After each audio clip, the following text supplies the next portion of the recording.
Uma sugestão de leitura para 2019. Sugestão de leitura para 2019. Para toda a faixa etária, para independente do grau escolar, nível superior, ensino médio, ou quem não chegou no ensino médio, mas que se tem facilidade para ler, ou pede para outro ajudar, ou para ler em grupo.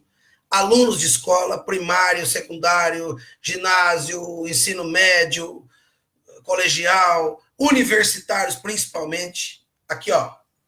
O Imbecil Coletivo.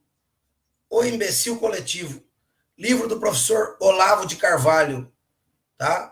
Livro do professor Olavo de Carvalho. Tô lendo, tô amando. Eu indico, eu oriento. Eu indico ler este livro aqui, ó. O Imbecil Coletivo, do professor Olavo de Carvalho.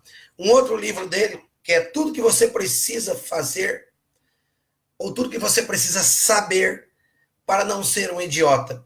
A princípio, quando as pessoas pegaram esse livro, ouviram o título desse livro, muitas pessoas, até aqui, ó, quem me emprestou o livro estava dizendo no começo, poxa, quem esse cara pensa que é? Quem é esse velho paspalhão falando aí, arrotando intelectualidade?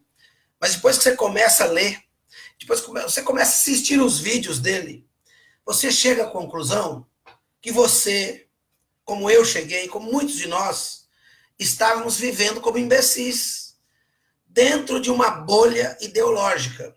No livro fala, nós estávamos como peixes dentro de um rio, presos submersos dentro de um limite de água, cuja margem a gente não pode ver. O peixe não pode ver a margem do rio, porque ele está dentro do rio. O peixe não consegue olhar o rio de fora. Já parou para pensar nisso? Ele tem toda a liberdade, mas dentro do rio. Ele está cerceado por milhões e bilhões de litros de água, mas ele não sai dali. Ou mesmo o aquário. Assim ficamos muitos de nós, durante muitos anos, presos, represados, cercados, amarrados, dentro de uma bolha ideológica, dentro de uma intelectualidade plástica, dentro de uma inteligência morta, uma falsa, uma pseudo-inteligência, não uma inteligência verdadeira, condicionados por uma ideologia pregada pela própria mídia, condicionada, imposta, socada goela abaixo, E assim muitos de nós nos consideramos intelectuais por muitos anos. Quando eu era jovem, eu estou com 46, ainda estou meio jovem, mas quando eu era bem jovem, eu dizia assim, não, eu sou fã de Karl Marx. Eu nunca nem tinha lido Karl Marx, eu falava que eu era fã de Karl Marx, que eu era fã de alguns escritores russos, algumas ideologias que a gente foi engolindo, foi socando goela abaixo. Eu pintei a cara na época do Collor, lá na cidade de Presidente Prudente, quando eu fazia faculdade de farmácia. E quando eu pintei a cara, eu achei o máximo para depor um presidente. Sim, tinha uma acusação de corrupção, que não chegava nem um terço desse que teve agora na era socialista esquerda. Ele também é um socialistão, o Collor. Mas eu nunca imaginava que o líder daquele motim para tirar o Collor chamava-se Lindbergh, que é um cara que tem não sei quantos processos apontados. Graças a Deus, acho que não entrou, né? Acho que ele não elegeu. Então, hoje eu penso diferente. Hoje eu descobri que eu não quero falar de você para ninguém ficar. Eu era um imbecil coletivo, pô. Eu era um imbecil coletivo. Eu fui um imbecil dentro do aquário, dentro da bolha ideológica, sem olhar do lado de fora. Acabou aí uma internauta, acabou de me chamar de imbecil, não, me chamar de doente mental e chamar o Bolsonaro de lixo. Eu perguntei para ela, quem então pode ser chamado de mito? O Lula?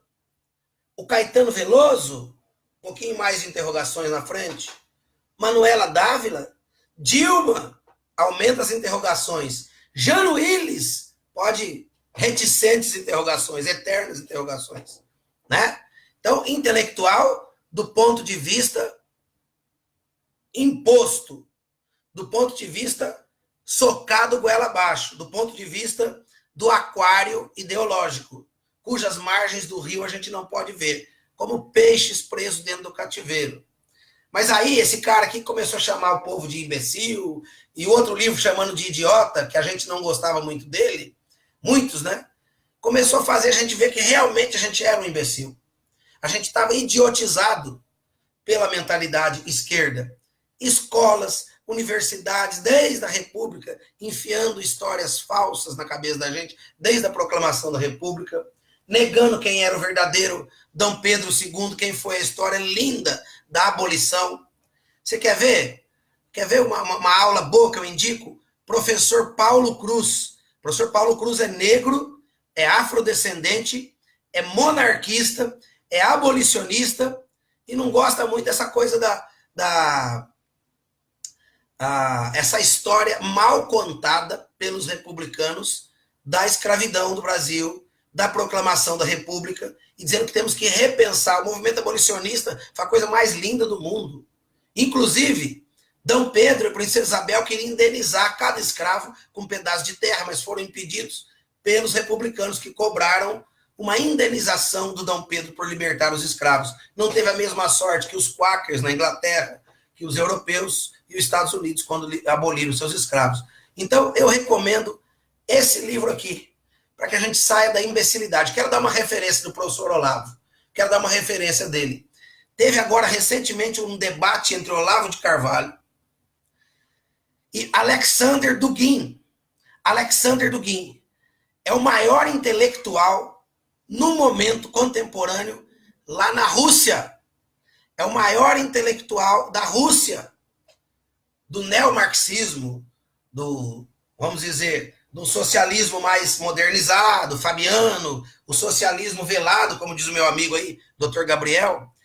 E o Olavo de Carvalho, um brasileiro, né? Brasileiro que nem nós, um bom brasileiro que hoje mora nos Estados Unidos, teve um debate com ele, tá aí na internet, de mais de 8 horas de duração.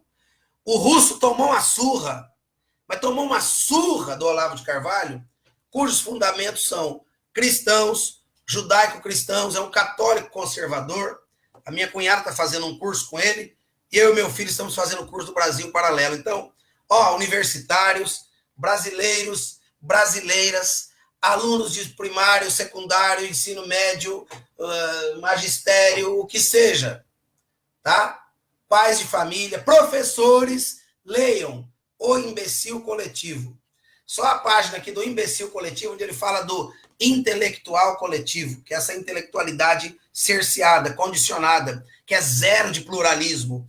Engraçado que no artigo, acho que 204 ou 206 da nossa Constituição, no artigo, diz o seguinte: o pluralismo de ideias. Pluralismo quer dizer diversidade de ideias, de pensamentos.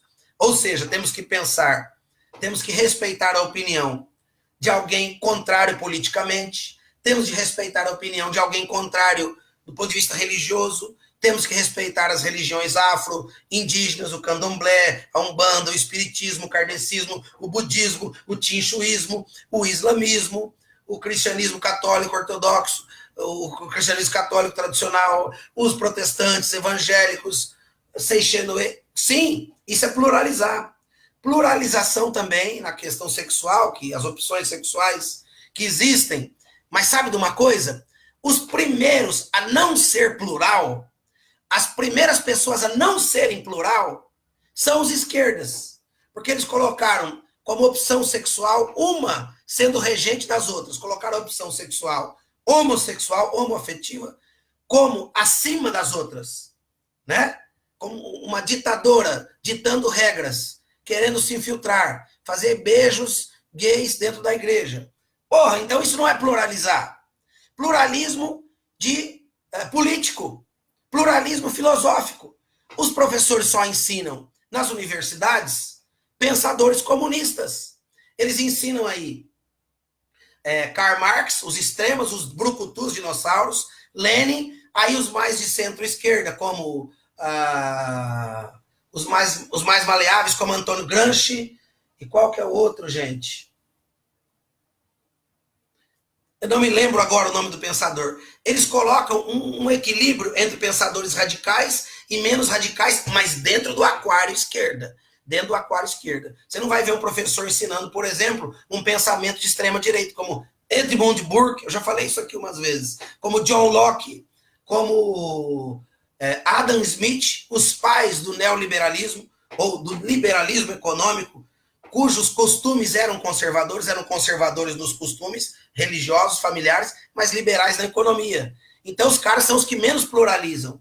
Eles são ditadores. Então, agora, o Bolsonaro vai ensinar o que é pluralizar, o que é respeitar a diversidade religiosa, o que é respeitar a diversidade filosófica, o que é respeitar a diversidade política, o que é respeitar a diversidade sexual, tá? Vai dar uma aula até para a Revolução Francesa. Estava assistindo aqui uma palestra com um filósofo que já faleceu, mas a memória está fraca. Um velhinho, acho que era comparsa do Olavo de Carvalho, falou que Napoleão foi um cara tão louco que ele quis fazer um mundo todo igualitário, tudo igualzão. Ele mudou até o calendário, meu Deus do céu. O calendário não era mais janeiro, fevereiro, não era. Era mês das águas, mês do inverno, mês das chuvas, mês de não sei o quê, para não ter diferença nenhuma, né? Destruiu a nobreza, destruiu a burguesia, destruiu os segmentos, tentou destruir a religião, virou uma bagunça. Então, agora sim, agora nós vamos ver o que é pluralizar.